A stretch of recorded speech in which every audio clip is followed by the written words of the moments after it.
નમસ્કાર વિદ્યાર્થી મિત્રો, ગાંડી એકેડેમી યુટ્યુબ ચેનલમાં આપ સર્વેનું હાર્દિક સ્વાગત છે. આજનો આપણો ટોપિક WH ક્વેશ્ચન, જે તમારા ધોરણ 9માં ભણતા હોય, ધોરણ 10માં ભણતા હોય કે ધોરણ 11, 12માં ભણતા હોય, આર્ટ્સ, કોમર્સ કે સાયન્સ કોઈ પણ સ્ટ્રીમ હોય તો એમના માટે આ ક્વેશ્ચન તમારો હોય છે. આમાં આપણે ખાલી એનું ગુજરાતી યાદ રાખીશું, આપણને એનો મતલબ ખબર હશે ને તો તમને ઓટોમેટિક જે પણ ક્વેશ્ચન આપ્યો હશે તમને બધા સારી રીતે આવડશે. કારણ કે બધા તમારા ઓપ્શનલ ટાઈપ જ પૂછાતું હોય એટલે આપણે હું તમને બધાનો મતલબ કહી દઈશ. એકવાર બધા જેમને લખવું હોય તો લખી પણ શકો. તો વાત કરીએ, પહેલું આવશે તમારું વુ, WHO. વુ નો મતલબ થશે કોણ કે જે, બરાબર. કોઈ વ્યક્તિ માટે થતું હોય ત્યારે વુ આવશે. બીજું આવશે વુમ, કોને કે જેને જ્યારે કર્મના સ્થાને હોય. આ હશે એ તમારું સબ્જેક્ટ ના સ્થાને હશે, બરાબર. આ તમારું કોના સ્થાને હશે? સબ્જેક્ટ ના સ્થાને. આ તમારું ઓબ્જેક્ટ ના સ્થાને હશે. બીજું આવશે whose, મતલબ કે કોઈ વસ્તુની વાત થતી હોય તો કોનું કે જેનું એના માટે આવશે.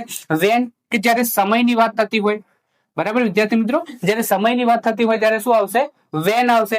એના પછી આપણે વાત કરીએ કે what, બરાબર. કોઈ કર્મ આપેલું હોય આપણને, બરાબર, કર્મ આપેલું હોય ત્યારે બી શું આવશે?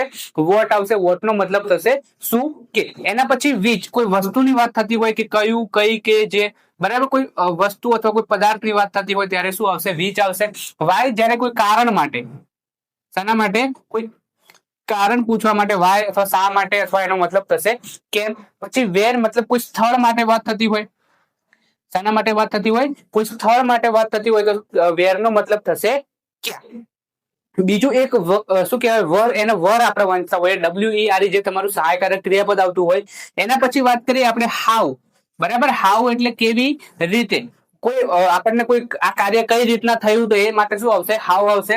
હાઉ મચ અને હાઉ મેની આપણે બંને સાથે યાદ રાખીશું. હાઉ નો મતલબ કે જ્યારે હાઉ મચ એટલે આપણે કોઈ જથ્થો દર્શાવતો હોય ત્યારે, અને હાઉ મેની એટલે આપણે જે ગણી શકાય એવી વસ્તુ આપી હોય ત્યારે આપણે હાઉ મેની આવશે. બંને અહીંયા કેટલું થશે ને પેલાનો મતલબ થશે કેટલા. એના પછી હાઉ લોંગ, મતલબ કે કેટલો સમય. જ્યારે કોઈ સમય, કેટલો સમયગાળો આપણને બતાવ્યો હોય, બરાબર. જ્યારે શું બતાવ્યું હોય? સમયગાળો બતાવ્યો હોય ત્યારે શું આવશે? હાઉ લોંગ આવશે. એના પછી હાઉ નિયર, કે જ્યારે કોઈ અંતર બતાવ્યું કે અંતર કેટલું નજીક છે તો એના માટે શું આવશે? હાઉ નિયર આવશે. હાઉ ટોલ, એટલે મતલબ કે કોઈ કેટલું ઊંચું છે, એ ઊંચાઈ દર્શાવવા માટે આપણું શું આવશે? હાઉ ટોલ આવશે. એના પછી વાત કરીએ કે હાઉ ઓફન, કે જ્યારે કોઈ ક્રિયા તમારી થતી હોય એ વારંવાર થતી હોય. શું થતું હોય?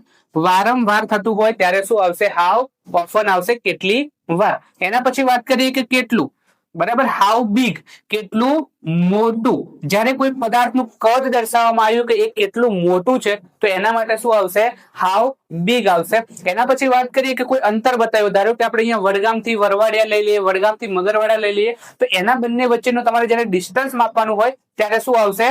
હાઉ ફાર આવશે. હાઉ ફાર નો મતલબ થશે કેટલું દૂર. કે જ્યારે કોઈ ડીપ, મતલબ કે કેટલું ઊંડું છે એ દર્શાવવા માટે આપણે શું આવશે? હાઉ ડીપ આવશે, કે મતલબ કેટલું ઊંડું. તો તમારે અહીંયા વિદ્યાર્થી મિત્રો શું યાદ રાખવાનું રહેશે કે ખાલી એનો ગુજરાતી ઉચ્ચારણ શું થાય એટલું આપણે તૈયાર કરી દઈશું.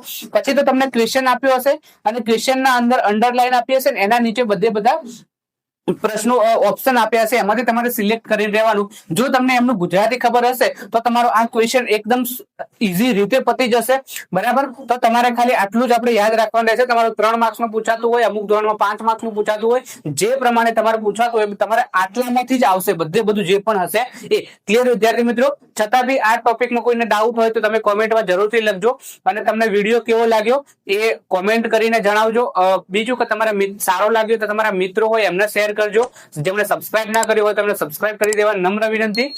આટલો અહીંયા આપણે આ વિડીયોને અહીંયા પૂરો કરીએ છીએ. ત્યાં સુધી જય હિન્દ, જય ભારત, વંદે માતરમ.